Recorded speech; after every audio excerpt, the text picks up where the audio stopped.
Yakobo aragabana yabwiye Yuda aramubwira ngo wowe ngurindare, aramubwira ngo ukoko inkota yawe ngo izaba kwijosi ry'abanzi bawe. Abwira Benjamin aramubwira ngo wewe ngo uzabisega itanyaguza, ngo igihe abandi bazozaje guhiga umuhigo ngo uzaba wawucuye. Nimba murewe uyu munsi wa none Israel, nukuvuga ngo ibihugu byose biza bitegura inama yo gutera ibisasu bagasanga deja babirangije. Niyo nkomoko yabyo. Igituma Israel itaneshwa, igituma Israel idakubitwa hasi, nukwera ijambo Yakobo yaraza abana be arabagira ngo inkota yawe ntizava kwijosi ry'abanzi bawe. Israel yarabwiye Mose bavuye mu gihugu cya Egiputa, Imana yarabwiye Mose iramubwira ngo abagabo bose ngo bazoza bazamuka baje Yerusalemu ngo baje kunyereka ibihetangabo bitatu rimwe mu mwaka. Mwavuga ngo amen. Imana yarabwiye Mose ngo uzobwira abantu, yababwiye ibintu bibiri bikomeye. Yarabwiye ngo bazocura amabuye ngo bayashinge, ngo abana nibazoza babaza ngo ese ibi bisobanura iki, ngo bazabasubiza ngo Imana yadukuje amaboko akomeye mu Egiputa. Arasura ngo babwira ijambo rigira kabiri, arababwira ngo muzoza muzamuka muje ku musozi wa Siyoni, muje Yerusalemu muje kunyereka gatatu mu mwaka. Bishoboke ko ari byo abaprotesta bagize mu iyi minsi ya Noel na Pasaka na Pentecost. Ndasomye Zaburi ya 84, ndasoma imirongo nzoza ngenda ntaruka n'indangiza, ndakomereza ku ijambo navuze ubushize igihe nari mperuka hano. Sijyo navuze, nababwiye ijambo riri muri Yohana 4:23 kavuga ngo kiraje kandi kirasohoye, ubwo abasenga data mukuri no mwuka abo ngabo aribo data ashaka ko bamusenga. Uyu munsi naje kubabwira ibyiza byo kuba mu nzu y'Imana, bitanye isano n'ibyo naganiriye, ndabivuga mwanya mutoya, nimara mbasubiza mikoro mwene data avuge, hanyuma tutaramira Imana. Niyo misiyo yacu principale, twaje gutarama ijambo ryo no kugenda tunoshaho niturangiza tutaramira umwami Yesu. Igice cya mbere kiravuga ngo Uwiteka Nyiringabo, erega amahema yawe ni meza, amahema yawe nayo igikundiro. Umutima wanjye urifuza ibikari byawe ndetse biwutera kugwa isari. Umutima wanjye n'umubiri wanjye bivugiriza Imana ihoraho imbunda.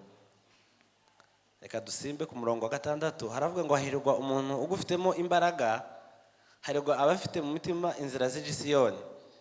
Iyo banyuze mu gikombe cyitwa Baka bagihindura ahantu h'amasoko. Imvura y'umugisha ikacambika, imvura y'umuhindo ikacambika umugisha.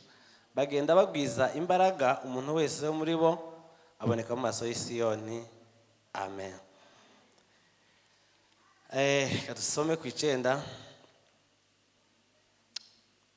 nako muri ico gice haravuga ngo kuko umunsi umwe mu bikari byawe uruta yindi gihumbi ahandi. Nakunda guhagarara ku muryango w'inzu y'Imana yande, bindutira kuba mu mahema y'abanyabyaha. Amen. Naye magambo ndibuze kubaganirira mwanya mutoya, nimara mpereze pasiteri nawe atubwire niba uzi byinshi kundusha.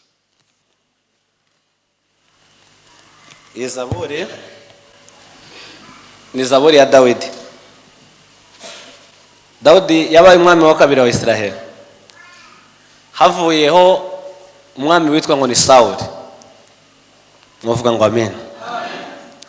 Dawidi yabaye umwami wa kabiri wa Israel, kandi mu kwima kwe Imana iramukunda cyane. Iramwirata imuvuga ibigwi gihagiye kumwimika. Israel yagiraga ahantu ho kwimikira ahantu bitango ni Shekemu, niho hantu bakaza baje kwimikira abami gusa. No kuvuga ngo sari hose bimikiraga umwami. Igihe Samuel yagiye kwa Yesaya kumubwira ngo namuhereze umwana uzaba umwami usimbura Sauli, yagiye azana abahungu beza, ariko Samuel yaje gutora amavuta ngo amusuke ku mutwe. Imana ikamubwira ngo reka wose we kabisa. Kugeza igihe abahungu bose yari afite abo yatekerezaga bavaho. Bamaze kurangira, noneho Samuel abaza Yesaya aramubaza ngo ese nta wundi mwana usigaranye? Aramubwira ngo hariho kandi. Nukuvuga ngo yari umuntu wari deconsidere, ise nta gaciro yamuhaga. Yaravuze ngo hariho kandi kabiye mu biraro ngo kabana n'intama. Samuel aramubwira ngo genda umuzane, nibwo kadahari ibi birori byacu biraza kurangira ruko kahageze. Mwavuga ngo amen.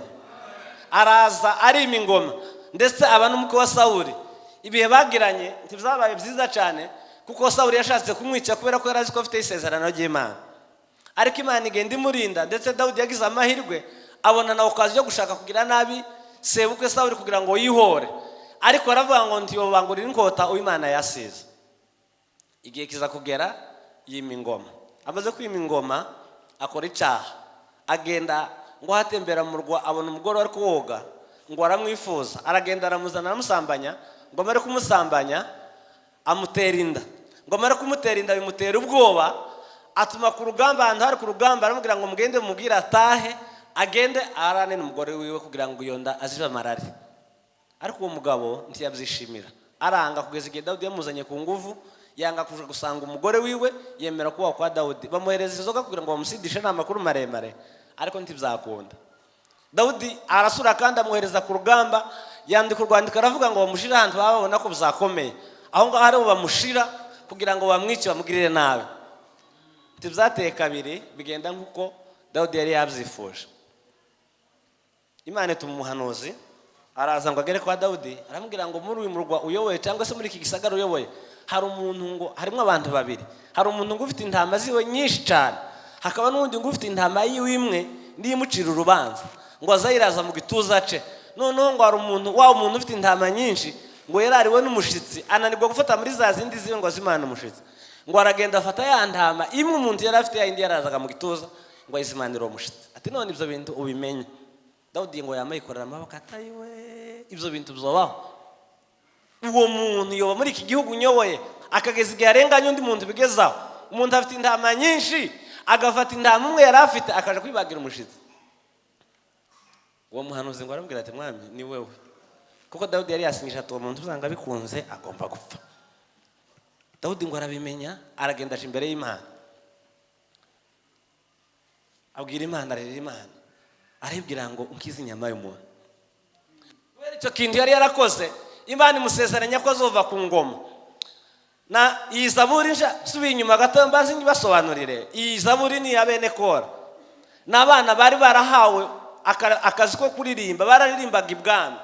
Ni ukuvuga ngo bene Kora nawe umugabo witwa ngo ni Korayi yari wo mu nzu y'ibwami nanone ko ba Sawuli. Narabibabwiye ubushize, narababwiye ngo igihe Dawudi amaze kuvaho, nubwo ngiye kwihuta, Israeli ngo yacitsemo ibice bibiri. Dawudi yasimbuwe n'umuhungu witwa ngo ni Rehobowamu. Dawudi yavuyeho ima Salomo ngiye kuvaho nawe yakoze ibyangwa n'Uwiteka, atoteza abantu. Imana kubera ko rero amusezeranyije kutazomuhana, ngo izomuhana kibyeyi, noneho ngo igihe avuyeho hima umuhungu witwa ngo ni Rehobowamu. Mwavuga ngo amen. Amaze kwima umuhungu wiwe ngo akora ibintu bibi, kubera ko hari abantu bari barahunze igitugu cya Salomo bahungira muri Egiputa. Umugabo witwa ngo Nebari yari afite umuhungu nawe witwa ngo ni Rehobowamu. Abantu benshi ngo barahunga uko gukandamizwa kwa Salomo bahungira muri Egiputa.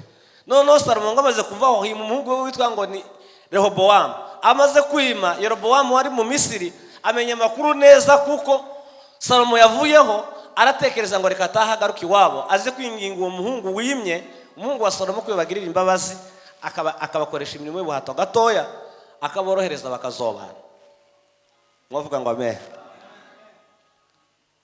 Araza ngo azana n'abantu benshi, ngo amare gushika asanga Rehobowamu aho yari ari, ngo mubwira amakuru, aramubwira ati none se wo twemerera ukazemera tukakuyoboka tukagukorera, ariko batwemerera ko tugabanyiriza ibihano nk'ibyo isori yaradukoreye.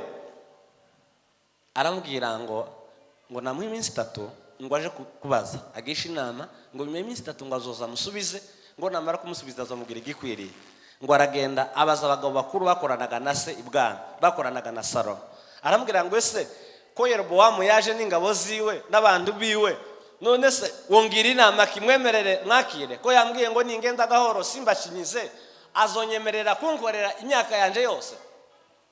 Ngo bamugira inama, ngo baramubwira ngo genda wiyoroshe. Ariko ngo Rehobowamu, ndagira ngo mutandukanye Yerobowamu na Rehobowamu, ngo iyo nama ntiyamunyura ngo yigira inama yo kuja kugisha inama urungano bari barakuranye. Ngo aragenda bagisha inama, ngo amaze kubagisha inama ngo baramubwira ngo yendo babwire ngo agahera ka data, ngo agahera kanje ngo kazobabangamira ngo kurusha ikiyungungu ca data. Ni ukuvuga ngo Salomo ngo yabakubitishaga inkoni ibiboko, ariko ngo njewe ngo nzobakubitisha scorpion. Rehobowamu ngo yumvizo nama ziramunesheje, ngo aragaruka ya minsi 3 irangiye, Yerobowamu ngo arazana asanga wasiwe, ngo amare gushika aho hantu, ngo Rehobowamu ngo aramubwira ati njewe data yarabakubisa bagirira nabi, ariko noneho nje nzorushirizaho. Uwo mwanya ngo arahindukira ngo atuka urusengero rwa Salomo, ngo acikanamo n'imiryango 10 ya Israeli, ngo barazamuka. Ni ukuvuga ngo Israeli ibayigabuyemo ibice bibiri kubera ubwenge buke bw'umuhungu wa Salomo. Noneho ngo amaze gucika mu bice bibiri, nico gihe mu muryango wa Benjamin n'uwa Yuda basigaye Yudeya. Umuryango w'uyu mugabo Yerobowamu n'izindi ngabo 10 zose za Israeli, imiryango yose 10 nkuko muyizi, icikamo icyo gihe barazamuka baje Samariya ngo bagira kapitale, baho ku rusengero ku musozi witwa ngo ni Gerezimu, kuko ari Yakobo yaragize ishorero.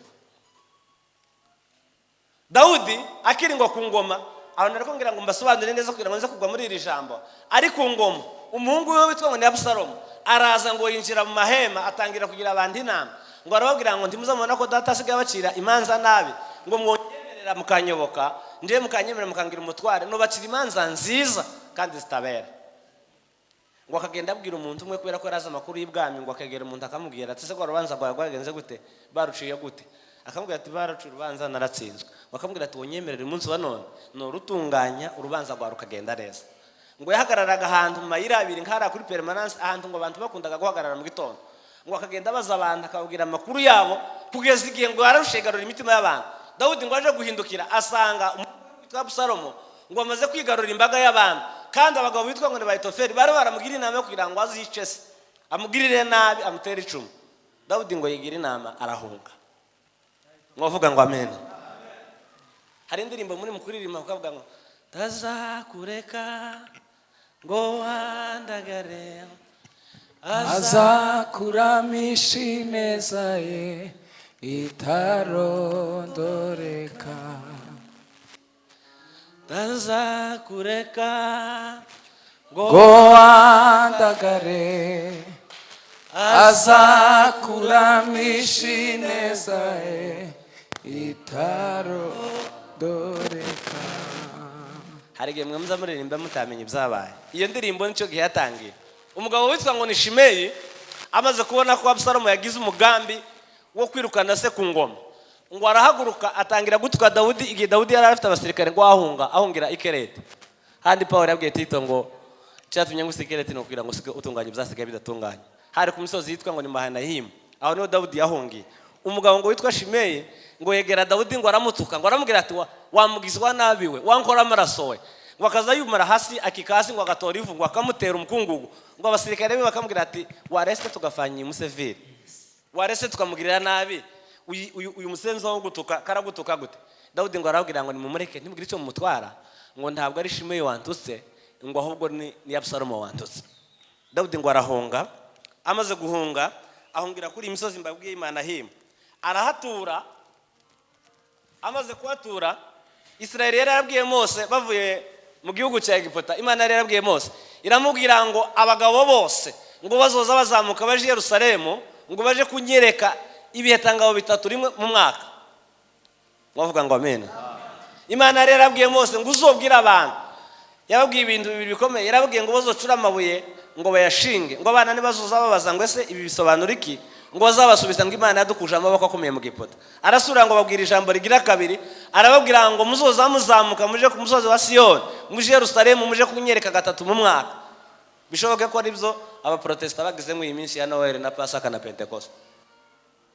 Izina mugabo wese ni ukuvuga ngo hagati ya Samariya ni Yerusalemu niho habaga igikombe cyitwa Baka, iki twasomye muri Zaburi. Igihe ngo kiza kugera, Dawudi ngo yahungiye ari mu musozi, ngo atekereza ko abandi bagabo ngo bagiye kwiyereka Imana. Izaburi yanditse ari mu gahinda asaba Imana imbabazi, yakumbuye, ntabwo yari yakumbuye ibwami, ahubwo yari yakumbuye mu mahema y'Imana, yari yakumbuye mu materaniro. Hari abantu bazasoma Izaburi bakagira ngo none Dawudi yari yakumbuye icyubahiro, yari yabikombaye byose, areba icyubahiro, areba kumuramya, areba ifeza n'izahabu, areba ifunguro rya mu gitondo n'irya saa sita n'irya nimugoroba, arigereranya no kuba imbere y'amaso y'Imana, asanga ko imbere y'amaso y'Imana nta kindi kintu kingana naco. Amen. Yandikiye Izaburi, niyo ngiye kurangiriza. Igikombe cyitwa Baka nkibasobanuriye cyagaburaga Israeli n'Abayuda, kuko zirangabo 10 zagiye ruguru i Samariya, ni ukuvuga ngo nibo bitwa Abanyisraeli. Izi ngabo zindi zisigaye ni izi ngizi ziyoboye muri Israeli umunsi wa none. Nimba mwumva umugabo witwa ngo ni Benjamin Nyataho, ni ukuvuga ngo akomoka mu nzu ya Benjamin. Ubundi Yuda Yakobo aje kuraga abana, Yuda byasobanura ngo n'umwana ushimwe, Benjamin bigasobanura ngo nukuko kwanje kw'iburyo. Aba Benjamin ni umuhungu wa Rasheli. Rasheli ni umugore ugira kabiri Yakobo yahawe, kuko igihe yagiye kwa Labani yatendekeye umugore n'abana aramuguranira amuhereza uwa mbere kandi yashakaga uwa kabiri. Aravuga ngo uwo nasabye n'uwa mbere ugomba kumpa n'uwundi. Arongera kandi aramuhakirwa kugeza igihe kigeze, uwo mugore nawe aramucura, amubyaraho abana babiri.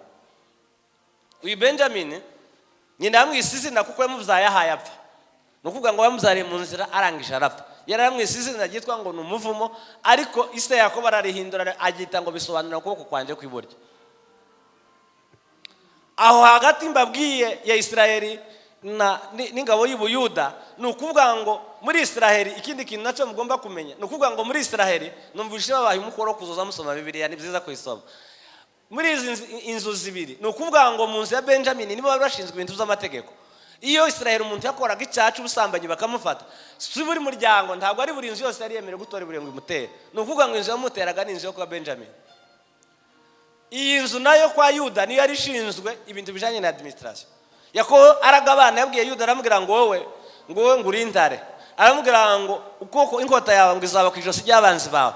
Abwira Benjamin, aramubwira ngo wewe ngo uzabisega itanyaguza, ngo igihe abandi bazozaje guhiga umuhigo ngo uzaba wawucuye. Nimba murewe uyu munsi wa none Isiraheli, no kuvuga ngo ibihugu byose biza bitegura inama yo gutera ibisasu bagasanga deja babirangije. Niyo nkomoko yabyo. Igituma Isiraheli itaneshwa, igituma Isiraheli dakubitwa hasi, ni ukubera ijambo Yakobo yaraza abana be, arabagira ngo inkota yawe ntizava ku ijosi ry'abanzi bawe.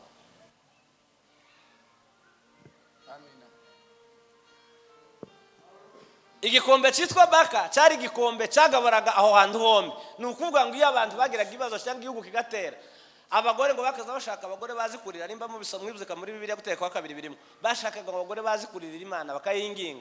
Aho muri ico gikombe Baka do bakaza baje kurira, cyari igikombe cy'amarira. Abantu benshi bazakunda kugisobanura ko gabana igikombe ngo cyo gupfusha cyangwa cy'ibibabaro, ariko cyari igikombe cy'amarira kuko kazaje gutura Imana agahinda kawe. Dawudi aho yari ari kuri imisozi Manahimu, Paulo yigeze kwandikira Tito aramubwira ngo cyatumye ngusiga Ikerete no kugira ngo utunganye uzasigaye bidatunganye. Ikerete yari arateye ikibazo cy'amaroji n'umuziki, abantu bose binjira mu bintu bya ruyenge barasinda. Ni ukuvuga ngo Tito yakaza atangira kuvuga ubutumwa, bakubita mu muziki, bumwe nawe kibage ukaja gusida agata ubutumwa. Paulo amenya amakuru yaramwandikira ngo nawe uzabuka mission naguhaye, cyatumye ngusiga Ikerete no kugira ngo utunganye uzasigaye bidatunganye. Si ukubyina, si ukurara mu maroji, si no gusinda. Muri iyo misozi niho Dawudi yarari yandika ino zaburi, atekereza ibyiza byo mu rusengero. Niho yanditse ijambo, aravuga ngo mwami yanje, Mana yanje, ngo hegwa abantu baba mu nzu yawe. Aravuga ngo amahema yawe ni meza. Hari abantu baza baterana, hari abantu baza baza amateraniro ariko batarasobanukirwa umumaro w'amateraniro. Iyo tuvuga ihema, ntabwo ari ihema rya rindi ribambye, ni inzu y'Imana. Kuwa muzu yawe aminiza igiciro, kugendana nawe mwami n'amahirwe masa. Nifuza kuba mu nzu yawe, nifuza kuba mu bikari byawe,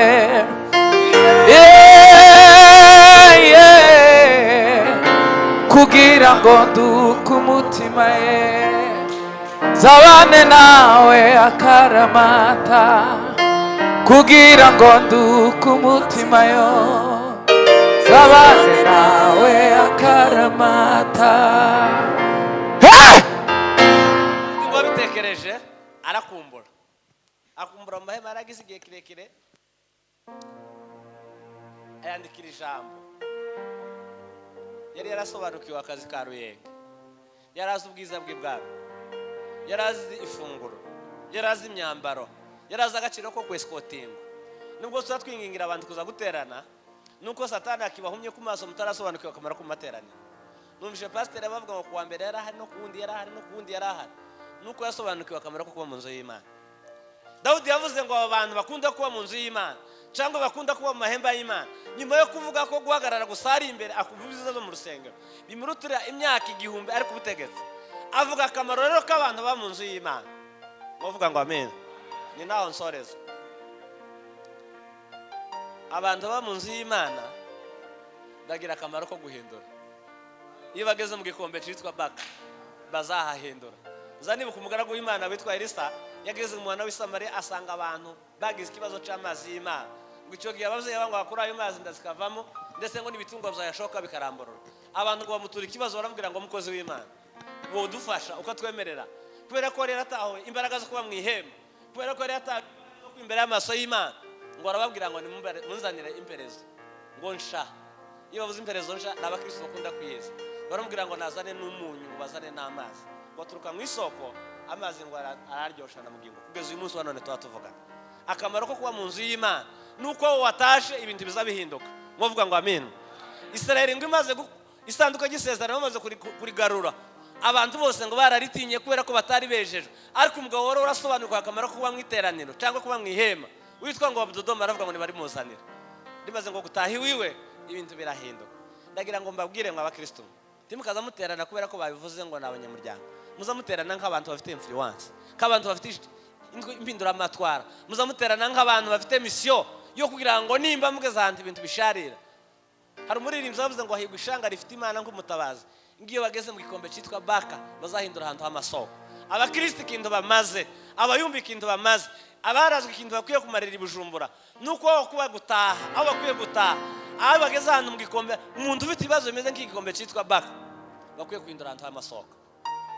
Dufite ibibazo bidafite solution, dufite abarwaye, dufite abagenzi bacu batarakizwa, dufite abantu bananirwa mu rusengero, ariko kubera kuko abantu batarisobanukirwa, kubera ko nta nzira zigana Siyoni bafite, kubera ko batarasobanukirwa akamaro ko kuba mu nzu y'Imana, n'abantu bagowe, n'abantu bo gufashwa kandi n'abantu bafite umusada. Ariko uyu mugoroba usoje mbabwira ngo timukaza muza guterana gusa, mwongere mutahure akamaro ko kuba mu nzu y'Imana. Kuba mu nzu y'Imana biraruta ibindi bintu byose twahaye umwanya. Kuba mu nzu y'Imana biraruta irindi zina ryose umuntu yokwitwa. Kuba mu nzu y'Imana ni mukubona abantu baragowe n'ibyubahiro, bakavuga ngo n'aba evangelist, abandi ngo n'aba prophet, abandi ngo n'abantu runaka, abandi ngo n'aba reverend. Igifite icyo kimaze ni ukuba mu nzu y'Imana, kandi kuba mu nzu y'Imana ufite ijambo ry'impinduka. Ndagira ngo bararikire ubwo muzamusenga cyangwa muzamuterana, muzamuterana mufite mission yo kuvuga ngo umuntu wese ufite ubuzima, twazavuze ijambo ryiza aravuga ngo igikombe Baka tarahura naco. Igikombe Baka ni igikombe cyo kuvugwa, ni igikombe cy'ubukene, ni igikombe cyo gusonza, ni igikombe cyo kurwara cyangwa kurwaza. Ariko icyo cyose icyo tubereho nk'abamenye Imana nuko aho hatiyo tuhageze tugomba kuhahindura ahantu h'amasoko, kandi kugira ngo tuhahindura ahantu h'amasoko nuko tuba dufite inzira zigana Siyoni. Mwakira ijambo ry'Imana.